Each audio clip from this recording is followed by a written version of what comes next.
Member of Congress with connections to the U.S. intelligence community says a terrorist attack near the Olympic Games could be imminent. Fox's Doug Luzader has that story this morning from Washington. This is a startling assertion from a member of Congress who has recently been to Sochi, who thinks an attack could just be a matter of time. The massive security buildup for the Olympic Games and the so-called Ring of Steel around Sochi may not be enough to stop a terrorist attack. I think that there's a high degree of probability that something will detonate, something will go off, but I do think it's probably most likely to happen outside of the Ring of Steel in the Olympic Village.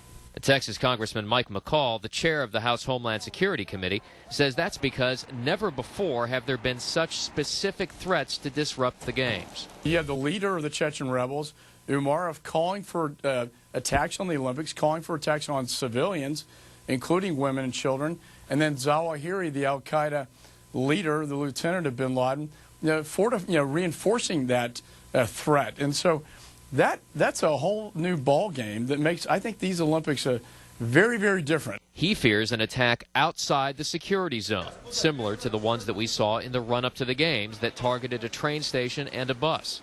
U.S. officials and security teams are on the ground in Sochi, but there have been long-standing concerns about the level of cooperation between the U.S. and Russia.